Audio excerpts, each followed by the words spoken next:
Everybody, this is Matt Quinn. Hey, everybody. From CGC. Go ahead and introduce yourself to everybody. Sure, of course. I'm Matt Quinn, Vice President, CGC Trading Cards here. We're here in sunny Sarasota, Florida. We got the grading team behind us, grading Pokemon, Magic, One Piece, all that stuff right now. So the production floor is just humming right now.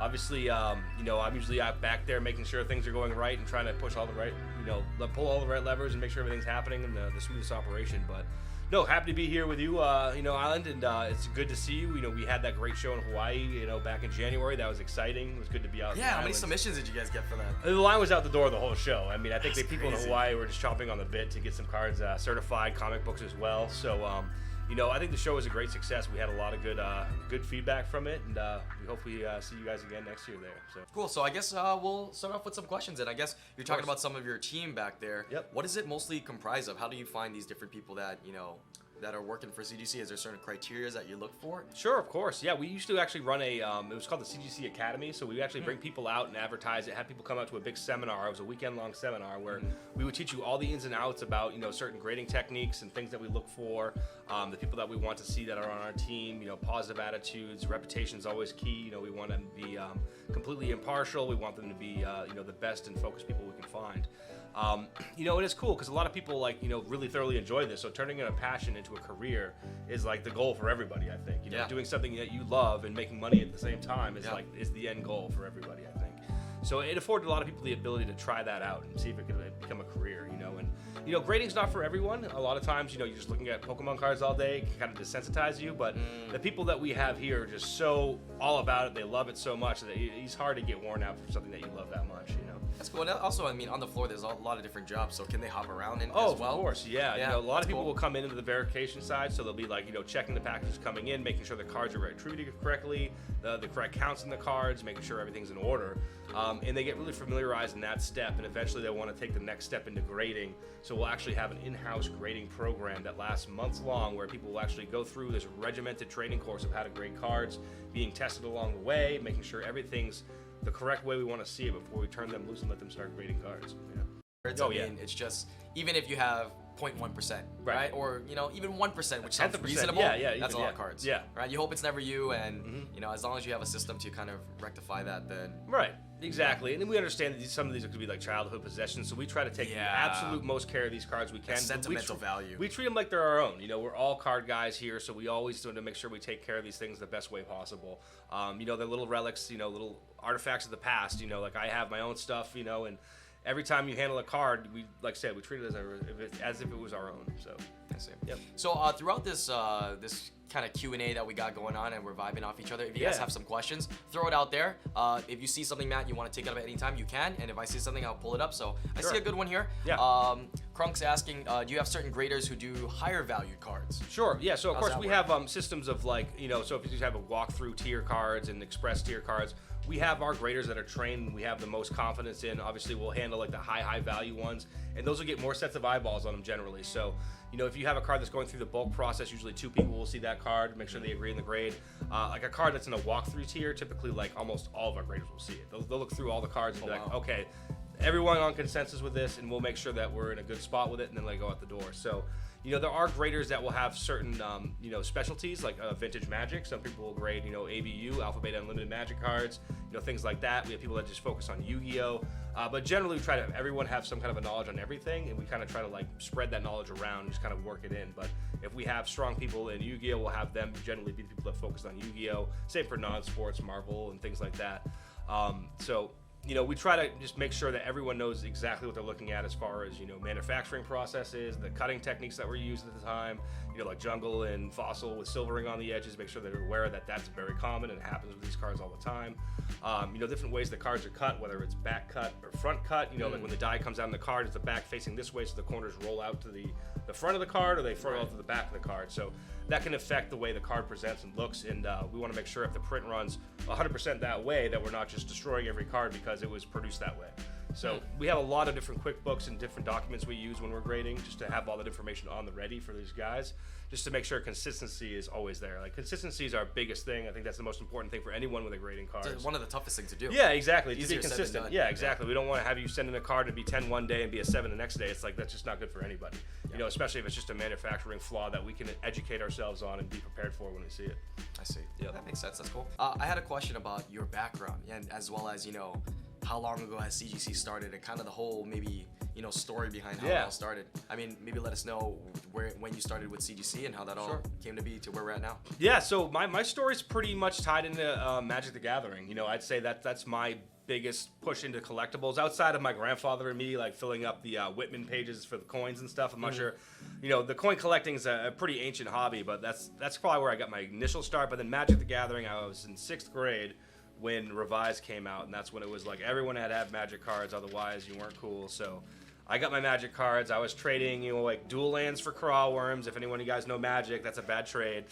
But anyways, I took that passion and eventually turned it into rare banknotes. So rare banknotes, like collectible currency, like old $1,000 bills, you know, silver certificates, things like that. I actually got into that business at a young age, around 18. And I started doing local shows, regional shows, and eventually met some people that work for a big auction house in California, Stack's Bowers Galleries, where I was offered a job to basically kind of do their inventory and help out with the auction department.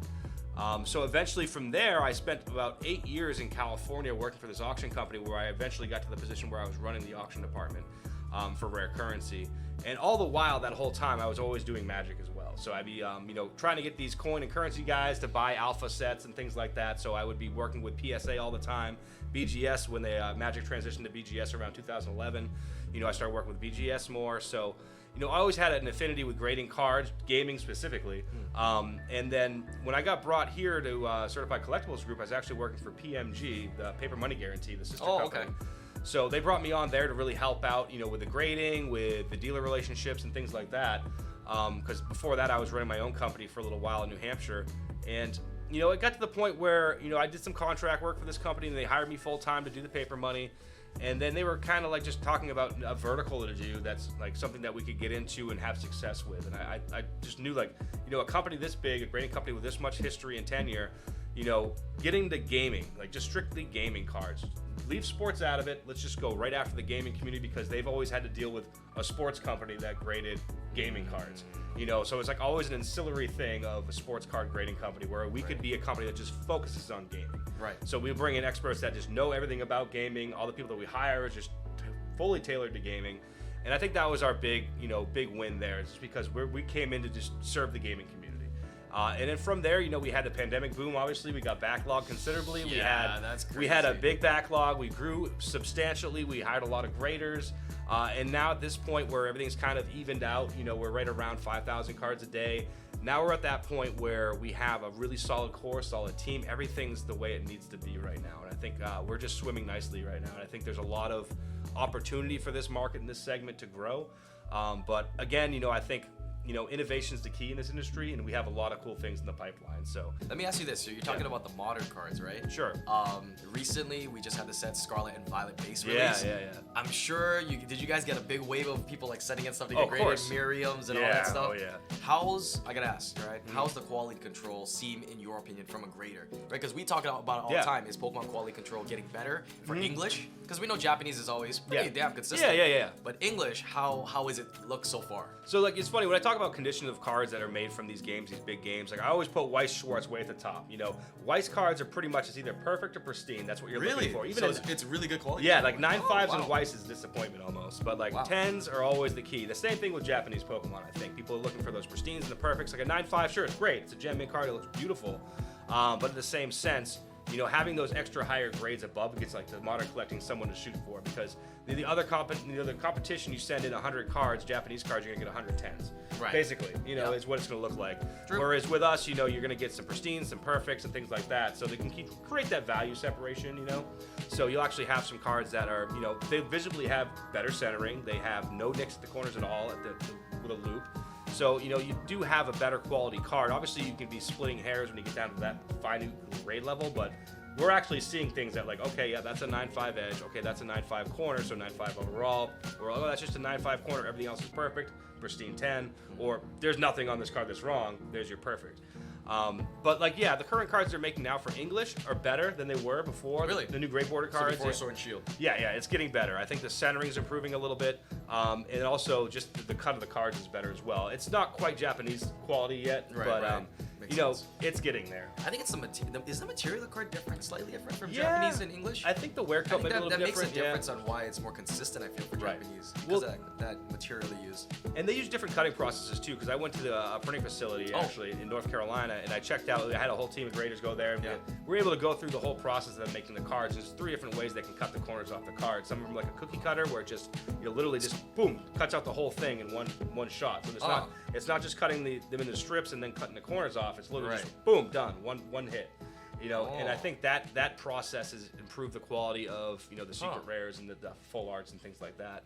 This is a good question here about graded sealed packs. Sure. So we know there's other companies that grade sealed packs. 100%. Is that something you guys are working towards, and maybe some logistics on that? Yeah, we actually been prototyping that since we launched, believe it or not. But it's one of those things where we brought on video games and some other things. We are actively still working on getting a good holder for sealed packs, but it needs to be perfect for us. You probably saw it with the Metal Charizard, the issues that card ran into. The production quality was poor. With packs, you got to make sure that the pack can't get damaged in any regard throughout its encapsulation life. And the packs are meant to be ripped open. So I mean, we're almost there. I would say, if not this year, next year for sure. But it's definitely something we're working towards. We just want to make sure it's perfect. So it's it will happen. It's just when. Yeah, and it's just packs. Like, we'll never grade boxes and things like that. I think there's too much resealing and tomfoolery going on there. Yeah. I know some of the best experts there are for Magic sealed product, and they get fooled once in a while. So there's been some good ones lately, man. Yeah, it's so really you're not tough. gonna grade sealed boxes, but Probably sealed not. cases you'll probably do, right? Yeah, cases. Yeah, I know. We'll just wrap it up with a CGC. I like G.I. Joe. I mean, he's cool. No, an OC card can never be perfect. So that's a good question. Can it be a 10 though? No, an OC cannot be 10. Can there be any errors that are 10s? Yes. Okay. Pristine. Yeah, I've seen an error that was a 10, and I was like, what? How did you? It can never be perfect. Very rare to get a pristine. So what we like to for errors like a crimp error, right? So with a crimped card, our surface will max out at 8.5.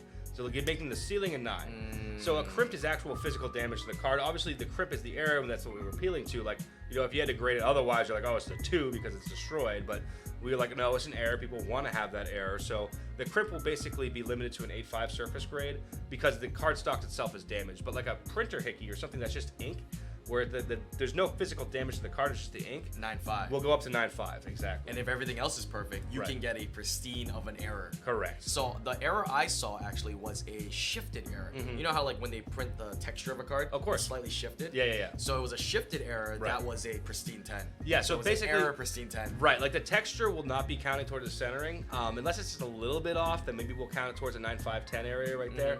But if it's off enough to be an error, we'll still use the actual printed design of the card as our centering tool. So, and then the surface will probably max out at 9.5. 9.5, that's where it was. Exactly. So when my friend got that, he was like, "Oh, this is crazy." So that was a pretty cool card. Great. So talking on that actually reminded me.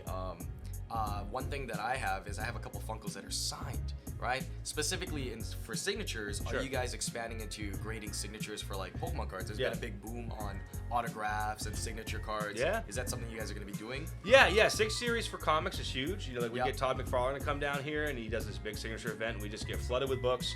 So we're gonna do the same thing, hopefully, with Pokemon in the future. We'll do signing events. We'll have certain dealers of ours that we trust and respect be the custodians for these, because obviously we do witness signatures. Oh, that's cool. Yeah. So basically, with our witness signatures is chain of custody. So we'll have a representative there at the signing event, watching the card get signed. They take custody of the card. Then we have it brought to us, and we say signed by so and so on this date. Oh, wow. So it's not like, oh yeah, I think the signature's good. It's like, no, we know for sure this was signed by the guy on this date. And then we'll put it in a gold label or a yellow label signature series. That's actually a really cool idea, because that's nice for the consumer, as well as easier for your end in terms of logistics that it's real, because there's a lot of people that auto pen, things like that. Yeah. So if you were to start grading signatures of cards and stuff like that, is it how do you do that? Like it's like? So signatures grading with crazy. cards is basically okay if the signature goes off the card. This is from sports card side. I don't know much about sports card grading. I'll be honest with you. I mean I'm just strictly TCG, but from what I've heard from our sports card brethren over at CSG, that if the sig goes off the label a little bit, then it's like a 9. If it goes up a lot, it could be an 8. If it's weak, then it could be this, so. But you guys got to bring in an expert to kind of tell you, okay, this is what it looks like or whatever it is. Well, yeah, for the that's tough. That's tough to train, if you're verifying the authenticity. Yeah, you verifying got like. I feel like it's really tough. Yeah, there's like those signatures verification companies that work with the other competitors that do that. But I think the 6 series model, where we actually witness it happening, it erases all those problems. Okay, so that's on the chopping block too then. Correct. Yep. That's coming. That's coming as well. So there's a lot of cool things in the pipeline that we're going to be working towards. Do I have a favorite memory of grading a specific card? I like that question. Ooh. So yes, I do. It's actually here on the table right now. Oh yeah, he also brought some items to showcase too. The exact card. Well. Fortunately, the person who owns the card has allowed us to keep it for like just showing it off and things like that. Really nice guy. But it was just complete cold submission, because none of our graders see who the cards are from. They're all in these deck boxes. All it has is a barcode. So we use these deck boxes to have cards travel around generally, and they'll have a barcode in the front, and that's all we see. Just a number. We type it in, go to our grading screen. So I open up one of these boxes and pull out the cards. Oh, so you don't know whose submission it is? No. It's all... you don't have the paperwork or anything? Nothing. You're just grading the card? Yep, there's just a barcode on the box. So what you're saying is if I want you to know it's my card, to stick in a little paper that says I'm going behind the card before they grade it? Well, okay. the verification team, though. So the verification team, they take out stuff like that. Really? Yeah. Because I would be like, they'd sneak it behind the card. Yeah. They take all the $20 bills out and go, No. So there are $20 bills that come in. Actually, that's a good question. Have anybody ever sent you like $1 in there or something like that? No, we've got cool little notes. Like we got little drawings on Post-it notes, there's a lot of funny stuff. There's some people sending really nice messages in there too. Really? We love you, love what you do. So they try to butter you up, but again. All that's removed before it gets to grading. So, once it gets to grading, all we see is the cardboard, And that's smart. So yeah, I didn't think about that. Impartial. So you make it super non-biased for the grading. Yeah, 100%. It has to be run that way. Otherwise, I'm sure some people assume that they could stick in those little notes and add the little messages that'll help or whatever, but you take that all out. Our verification team and our mail. So you guys can save time on doing that now. Just don't even bother. It doesn't work. But anyways, back to the story. So I open up the box and I pull out the cards, and it's a bunch of beta Magic the Gathering cards. And initial appeal, I was like, wow, these look fresh. They look like these were just opened out of a starter deck or a booster pack, probably. Jeez. Like, they look gorgeous. So, first card was a Mock Sapphire beta, 9.5. I was like, wow, that's amazing. I can't wait to see the rest of these because it looks like it's all power. I spread them out. I was like, oh, that's all power. Okay. Yeah. And there's a Lotus in there, a beta Lotus. I get to the Lotus, pristine 10. Beta Lotus. Damn. Yeah. And, I'm a big Magic guy. I love Magic the Gathering. And my beta Lotus I had back in high school was like the card I loved. So I knew I've graded a ton of Lotuses, don't get me wrong. Alpha, beta, all that. But we've never graded a 10, in any of them, So when I got to that beta Lotus and, I showed it around to everybody and we were all like, yeah, it's either pristine or perfect. It was that close. It was like, crazy. It's almost perfect. I was just like, wow. Just the top edge, or the left edge on the top has this tiny little, just kind of a flare of a white on it. And so we went 9.5 edges, but 10s everywhere else. And that card was amazing. That was cool. And then obviously other cool stuff. Magic is one of my big things. So Richard Garfield event cards. So he made these cards when he got married, when he had kids and things, and they're very limited, like 100 apiece. And then obviously the Protostoice, that was cool. That was really cool. Yeah, the Protostoice was one of my neat. favorite cards. Yeah. Well, the cool thing about it is it was so controversial in the community, and the fact that it has a Magic back on most of them too as well. We had this guy Tavis King, who's a very well-known and respected luminary in the Magic the Gathering industry as far as just the history of the game, the playtesting, the production, all that stuff. So we actually had in our possession, I think it was 6 of them from different people, and the uncut sheet from a Wizards of the Coast employee that had the Stoice on it as well. Oh, wow. So we get to have every little bit of information we needed. We did all the testing, all the background work, and prove without a doubt that the card was genuine, that it was a prototype, and it preceded the English release of Pokemon. And just stunning. I mean, it's a piece of history. I love it. I wonder how that even came about. Do you really think? I think it's just some employee that was messing around. No, because it's on actually a sheet of other Magic cards too that were prototypes as well. So you think it was fully a mistake? No, like they're just making it, trying to figure out like, okay, does this work? So like they were prototyping Magic Magic cards. I get it. They were prototyping. It was for the Urza Saga. Does it work set. with this Yeah. because we're gonna be doing this soon? You know what I mean? Yeah. So there was like my there was gosh. Urza Saga, Exodus, right in that same time frame, 98, 99. Yeah. In 98, and they had like a lightning dragon on there with like an uncommon rare symbol, like an uncommon symbol, which is it's actually rare. They had a couple of drifting meadows on that sheet as well, but just beautiful stuff. Then there's that one little Blastoise down in the corner. And you could tell they're just like, just messing around trying to see what it would look like if they printed one, and just a prototype. But you get like playtest cards too from Magic the Gathering. There's a lot of esoteric stuff that I just really enjoy as well because it's like that's history, man. Yeah, and they're just truly rare. I mean, they're just rare stuff. Well, it looks like you brought some items to kind of showcase. Oh yeah, here. Let's take a look at some stuff. Let's take a look at some stuff. Let's see the history on some of these items. All right. You said he has some cool stuff, so I'm curious. So we said something about that Beta Lotus. So I mean, I'll just show it right now. I mean, this thing. Yay! Pristine 10 Beta Lotus. I mean, you can't get better than this. I mean, it's the card. The crack for 3. That's crazy. I mean, the corners, the edges, the centering, everything about this card. Hey, I gotta take a picture with this thing, Yeah. That's a nice card. This is so sick, dude. So I mean, anyone who's not familiar with Magic, basically this card on turn 1 becomes your turn 4 with resources, basically. So it just accelerates your resources. It's a cheat code. Yeah, it's a cheat code, basically. Yeah. It's a cheat code. The best play, obviously, in old school Magic is you play that, you play a Swamp, you drop a Huzam Djinn or Juzam Djinn, and you beat face. It's so crazy, man. Yeah. Or my personal What do you think favorite. this is valued at? A Pristine 10, I think, our competitor who does subgrades also, they've graded, I think, 3 in Pristine 10, and I think they trade for around $500,000. So I'd say ours is right around there as well. Just take this piece of Yeah. cardboard and plastic and go buy your home. You know what I mean? Yeah. Like, hey, let me just Yeah. get a house. Yeah, you know what I take mean? a house. Isn't Yeah, it just exactly. crazy thinking about that? Right. Oh, yeah. I mean, I think about it all the time, even with Yeah. modern Pokemon cards. Like, wow, this card's like $50. Like, this piece of cardboard right here is like $20. Like, what's going on here, man? Yeah. That's so crazy. Gorgeous card. I mean, That's so nuts. that's just where it's at. Hey, the way U.S. currency and all that stuff's been going lately, it Yeah, might be right? better have this Cardboard, than, baby, U.S. yeah. dollar, Yeah. to be honest. Seriously. This is sick. It's and funny the too. owner's just like, hey, you can just hold on to it? Yeah. Oh, Exactly. nice. Can you ask him if I can hold on to it? Yeah. So, it's funny because I was at the Bureau of Engraving Printing where they make money, and the quality control, the place where it makes Pokemon cards, is better than it was when they make money. So it's pretty funny. And this one's cool. So we'll go right into Pokemon. Another 10, Pristine 10. First Ed, Venusaur. Wow. Yeah, and This is a pop. Pristine This 10. gotta be a pop 1, right? Pop 2. Yeah, Pop I 2. believe there's 2 of them. Yeah. So this is like a freshly graded one. yeah, that one's not too freshly, but the owner let us keep it here just to add some spice to some videos. That's cool, man. Yeah, it's a beautiful card. It's basically as nice as it gets for First Ed. I mean, perfects in First Ed. I'm not sure if we graded any perfect hollows in First Ed. Maybe one, but I doubt it. This is so crazy. Yeah, gorgeous card, right? Venusaur. Yep. Love seeing that. We can go back to the beginning too. So this is the first card we ever graded. So this has got the lowest cert number. This is the first card you've ever, like. Yeah. So the owner actually, we've had that in our safe since we've started, and he's just like, just keep it there. If I need it, I'll let you know. So that's. Wow. It says it right on there too. I think it says first Pokemon card graded. What does it?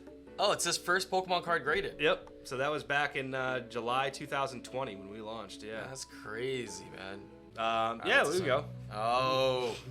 Gold Star Charizard, baby. Yeah. Japanese Dragon Frontiers. That's a beauty. Those cards are just like the old new backs, I call them, are very tough to find good. The edges and the corners on the back of those can get so beat so quickly. Finding one in this condition is just stunning. But any 9.5, Gold Star Japanese card is always going to be a treat. And then I think we got, go from him to, there's probably a couple of these that are higher grade out there, but, can't go wrong with a little Sky Ridge, or I guess, what's Mysterious Mountains? Yeah. Beautiful. Yeah. That's a cool card. I guess since we're on the Charizard train, we might as well throw up this Quad Plus. Quad Plus 9.5 Quad Plus. First Ed. Yeah, that's the card right there. I mean, this is the OG, man. Yeah, that's it right there. I mean, that's People what see you're looking this. for. This is the nostalgia when it just kicks in. Yeah. Like that card there is so stunning. I mean, absolutely beautiful. Thinking back to my childhood, I don't even know if I even really saw that many First Ed Zards like on the playground and stuff like that. I feel like not. I feel like it was always in the hands of people a little bit older than me. Yeah, Because I feel I saw a lot of base unlimited and stuff. I don't know if I saw too many first ed ones. I don't remember. I've sold a couple of them when I was in '99, the early 2000 to a little bit later, sure. To get my Magic cards. Yeah, yeah. Yeah, how much were these back in the day? $120. Yeah, $120. You hear pretty that? much right out the gate, they were like $100. $100 out of the gate. I mean, Yeah, technically $100 back in the day was a decent amount. But I was getting about $150 a piece for like pack fresh ones to ABU Games way back in the day. So they were one of the big companies back in the late '90s that were doing trading cards online. But I'd sell these to get my Lotuses.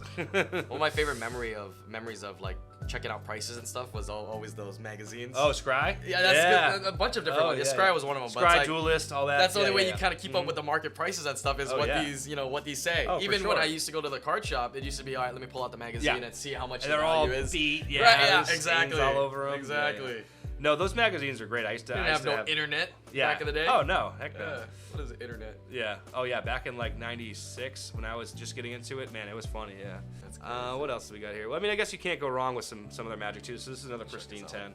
Boom. Ancestral Recall. This is one of the most broken cards, broken spells in the game. So Mark Poole, great artist. He's still doing cards for Magic to this day too. So, he did one of the pieces of power here. So this is a pristine 10, 9/5 edge. I think this is Pop 1 as well. So I would say that for all cards, I feel like Magic's artworks and artists are still top notch. Like, I feel like they're actually. I mean, everybody says cards are art, but I feel like Magic cards are actual like art. Well, yeah. So like in That's Alpha, just my opinion, though. the Alpha set, every card was hand drawn. There was only one card in Beta which got added from Alpha, which is Circle of Protection Black, that was actually digitally done. So that was the first digitally done card was Circle of Protection Black, and then after that, pretty much all of them were all still hand painted up until computers got to the point where they actually could do some good renditions and stuff. Because getting like Hollywood quality stuff would cost you so much money back then out of a computer.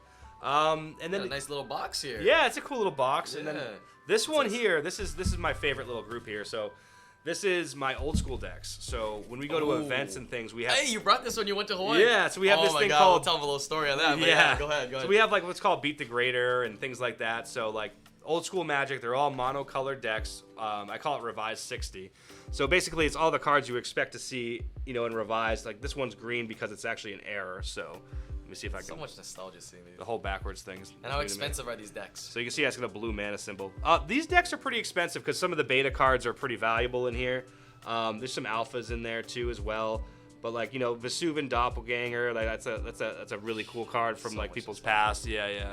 So like, everyone used to remember that card back in the day. But they're all monocolor. I got black, red, white, green, blue.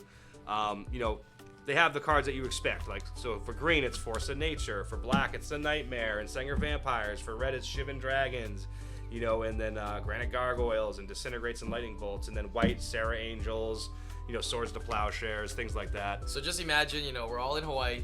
We're all in Waikiki, which is a very touristy place in Hawaii. Yep. We're all having drinks, and we're just sitting at the bar. He just pulls out these decks, and then we just started playing Magic. Right? Everybody's just drinking, everybody's having a good time and just playing Magic. Yeah. It's crazy. Oh, it's great. It was a great time. And I think these decks, this is how I collect Magic kind of, is I collect by making these old scale decks. So I'll upgrade these ones into betas and alphas, and then it gets too expensive to even play with them. Like, okay, put it in the back of the safe. Right. And I'll make another one. Like, I'll hold the exact same set of these cards, and I'll start collecting those ones. So I think I have like 4 versions of this now. Like, I have one that's just all revised cards. It's not worth that much money that you could literally play it raw, and I'd be like, okay, whatever, it's fine. But like, when you get to the alphas and the betas, you start getting nervous playing with that stuff because I spilled beer or something like that. And that was got to be like a special occasion, and maybe pull them out. Yeah, that's the thing. Yeah, exactly. In a kind of controlled environment, let's do it. But I don't want to be getting riffle shuffles, on my beta hypnotic specters and things like that, I guess. Cool. Yeah. Well, all right, Matt, it was a pleasure having you here. Yeah, of course. Definitely was nice, being able to ask you some questions, nerd out a little bit, nerd out a little bit as well. Get to learn a little bit more about, CGC. I think this is an area that people don't get to learn about CGC often. Yeah, they just see what's on the website and hear from other people and people grading, but they don't get to hear it directly from you. Right? And within the headquarters, I guess. We're here. We're cool. We're in Sarasota, and then tomorrow, we got box break tomorrow, right? Matt will be joining me. Go rip some packs, all right? Oh, it's gonna be fun. I can't wait. So again, tomorrow we're doing Legendary Collection box break, and pretty much cards are gonna get graded instantly. All right, this is kind of a first. I want that. No one's ever done a box break and graded instantly, so this is gonna be kind of cool. Rev Hollow Charizard, you're in here. I know you're. Yeah, there's a ton of good Rev Hollows. Though. Oh, That's I mean, the whole set, right? So I mean, it's like, oh, so pretty. Well, it's been a pleasure, man. Thanks for joining in. No, pleasure. Yeah, definitely. We'll see you tomorrow. See you tomorrow. All right. Thanks, guys. See you, chat.